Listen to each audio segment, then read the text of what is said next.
And welcome to सरकारी साथी YouTube channel. तो आज हम लोग पढ़ेंगे ब्रह्मांड भूगोल भूगोल पार्ट 2। जो इससे पहले हम लोग ब्रह्मांड पार्ट 1 पढ़ चुके हैं, आज पढ़ेंगे पार्ट 2 या भाग 2। ठीक है, तो कल हम लोग देखेंगे ब्रह्मांड की उत्पत्ति कैसे हुई, उसके ग्रह देखे थे। कुछ कुछ ग्रहों में, कुछ प्लेनेट में बचे रह गए थे जो यहाँ पे नोट डाउन किए गए हैं, और ये इसमें सिर्फ बहुत इम्पोर्टेंट जो बातें हैं वही यहाँ पे नोट डाउन किया गया है, जिससे कि कोई कॉम्पिटिटिव एग्ज़ाम या कोई भी किसी भी टाइप के एग्ज़ाम आपको क्रैक करने में आसानी होगी। ठीक है, तो आज देख लें हम लोग कल हम लोग देखे थे बुध शुक्र। ठीक, आज हम लोग देखेंगे थोड़ा पृथ्वी के बारे में। पृथ्वी के बारे में सब लोग जानते हैं कि पृथ्वी ग्रह कैसा है, तो चलिए स्टार्ट करते हैं। तो देखिए, आज हम लोग हमारा है पृथ्वी। पृथ्वी घूर्णन घूर्णन घूर्णन काल क्या होता है, घूर्णन गति किसे कहते हैं? वो अपने अक्ष पर घूमेगी।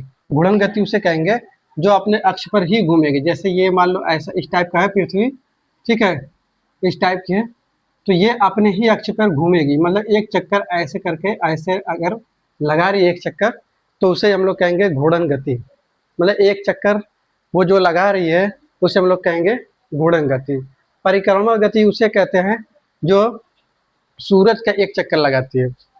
घूर्णन गति उसे कहेंगे जो अपने ही अक्ष पे घूम रही है, और परिक्रमा गति उसे कहेंगे जो सूरज का एक चक्कर लगा रही है। ठीक है, तो अब देखिए, घूर्णन गति 24 घंटे में कर रही है। ठीक है, फिर परिक्रमा गति देखिए, परिक्रमा गति 365 दिन 6 घंटे। हम लोग जानते हैं कि सूरज का एक चक्कर लगा रही है 365 दिन 6 घंटे में, और पृथ्वी पर लगभग 71% जल है। और नाइट्रोजन सबसे ज़्यादा पृथ्वी पर कौन सी गैस पाई जाती है? तो नाइट्रोजन, उसके बाद ऑक्सीजन। तो नाइट्रोजन कितना परसेंट पाया जाता है? 78 पॉइंट समथिंग पाया जाता है। 78 पॉइंट ही हम लोग यहाँ पे याद कर लेंगे, कोई इशू नहीं है वैसा। फिर इसका एक उपग्रह होता है। इससे पहले हम लोग पढ़े थे बुध के बारे में, शुक्र के बारे में, जिसके बुध के ग्रह के बारे में पढ़े थे कि उसका कोई अपना कोई उपग्रह नहीं होता, लेकिन यहाँ पे पृथ्वी का अपना उपग्रह होता है जिसे हम लोग कहते हैं चंद्रमा। ठीक है, फिर मंगल ग्रह, इसके जस्ट बाद आएगा मंगल ग्रह। तो कोई अगर एग्जाम में पूछ दिया कि पृथ्वी की जुड़वा बहन किसे कहते हैं, पृथ्वी की जुड़वा बहन, ठीक है, तो हम लोग क्या कहें? बुध के बाद आता है शुक्र, तो हम लोग कहेंगे शुक्र ग्रह, मंगल ग्रह नहीं। पृथ्वी की जुड़वा बहन शुक्र ग्रह। ठीक है, अब ये देखिए, मंगल ग्रह के बारे में थोड़ा देख लेते हैं। ये लाल होता है। ये इसका रंग कैसा होता है? लाल। क्यों होता है? क्योंकि इस पर आयरन ऑक्साइड पाया जाता है, इसलिए इसका रंग कैसा होता है? लाल होता है। इसके 2 उपग्रह होते हैं। इसके कितने उपग्रह होते हैं? 2 उपग्रह। एक का नाम है फोबोस, यह है फोबोस, दूसरा डिमोस। याद करने में भी इजी लग रहा है, फोबोस डिमोस, फोबोस डिमोस। इसके 2 उपग्रह होते हैं। एग्जाम में अक्सर पूछता है कि फोबोस और डिमोस किसके उपग्रह हैं, तो यह है मंगल ग्रह के। ठीक है, घूर्णन गति इसकी देखते हैं कितना है? 24 घंटे 47 मिनट। लगभग लगभग पृथ्वी के जितना पृथ्वी अपना परिक्रमा कर रही है, ये उतना ही जितना ये पृथ्वी घूर्णन कर रही है, उतना ही मंगल ग्रह भी घूर्णन गति कर रहा है।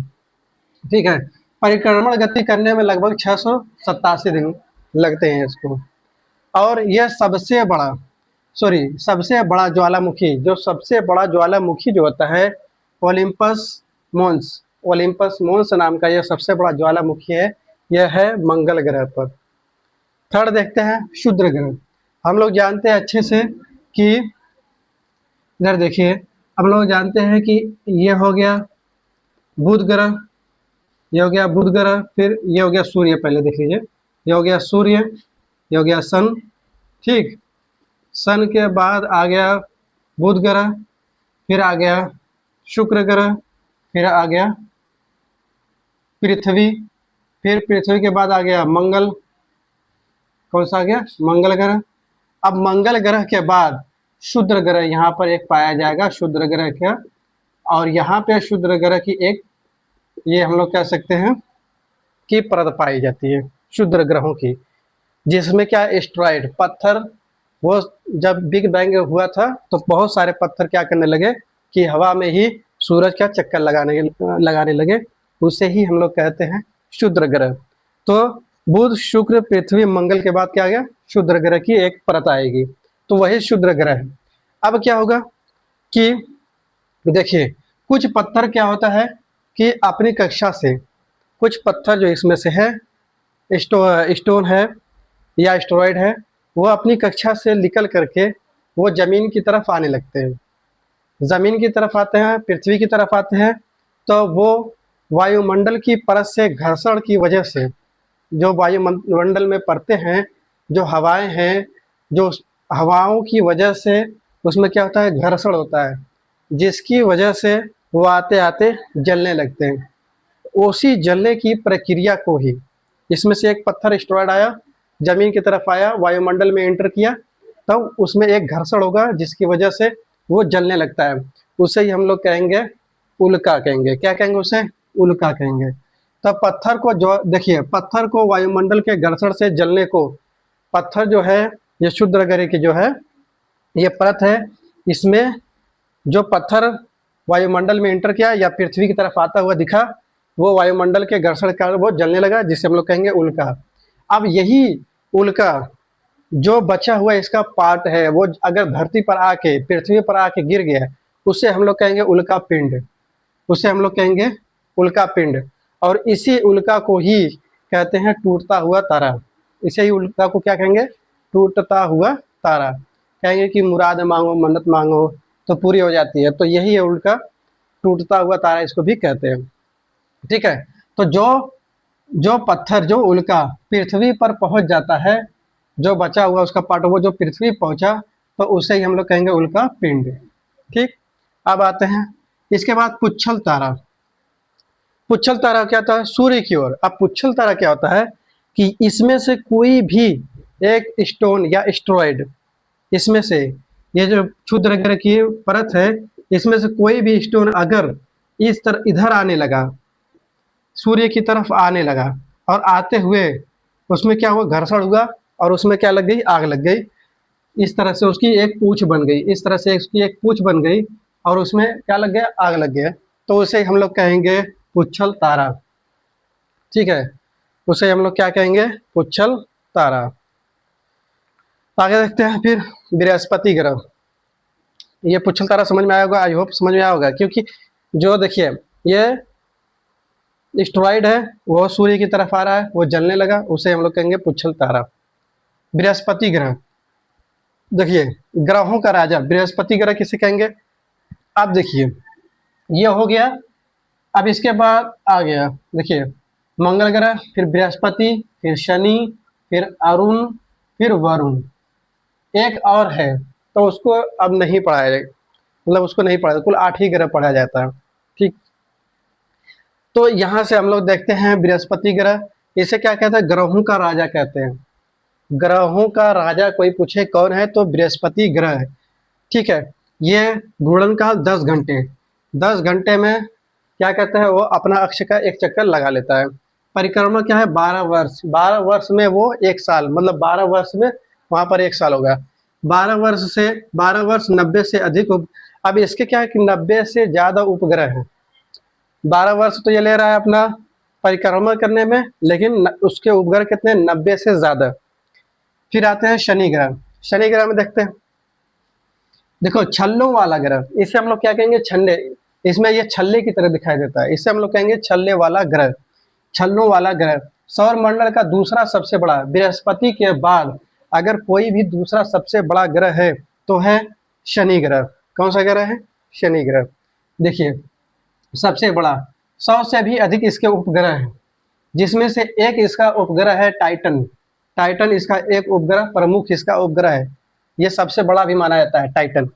तो यह है शनि ग्रह का उपग्रह, इसका नाम है टाइटन।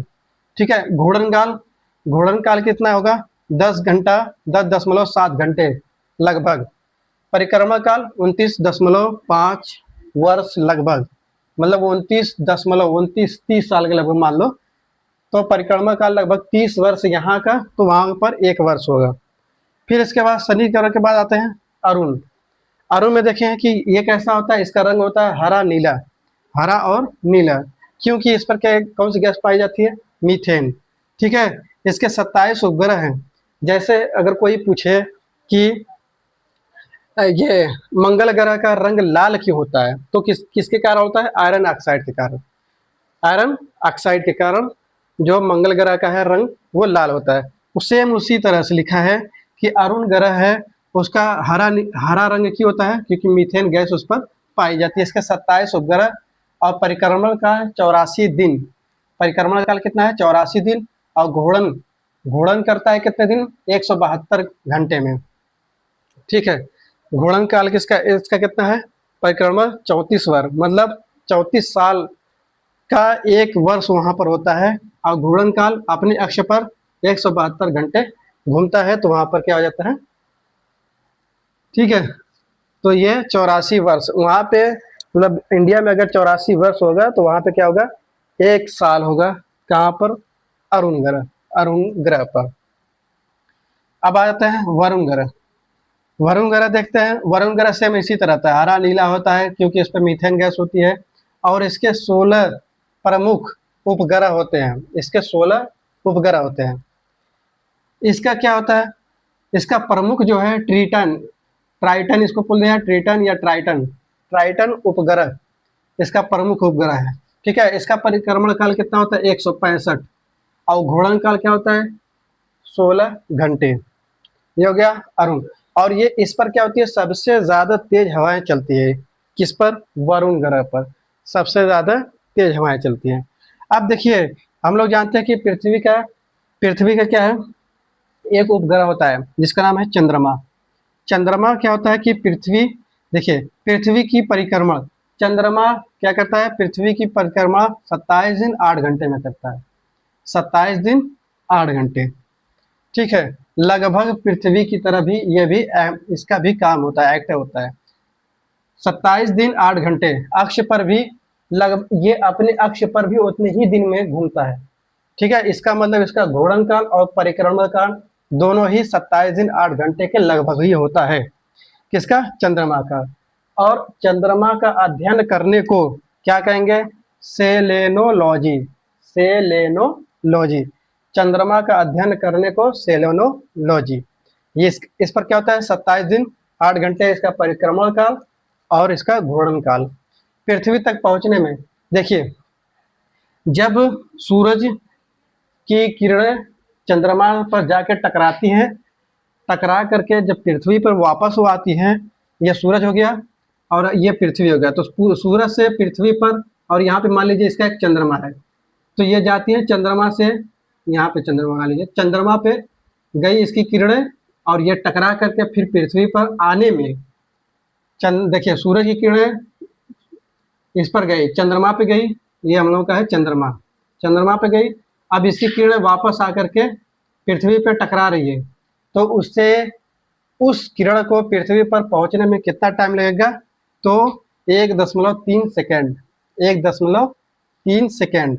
और पृथ्वी से चंद्रमा की दूरी कितनी है, 3,84,000 किलोमीटर, 3,84,000 किलोमीटर। इस पर लगभग 57% भाग, अब हम लोग इसका 57% भाग ही पृथ्वी से देख सकते हैं, किसका, चंद्रमा का। ठीक है, तो ये है ब्रह्मांड। अब ये सारे हो गए हमारे ग्रहों के बारे में।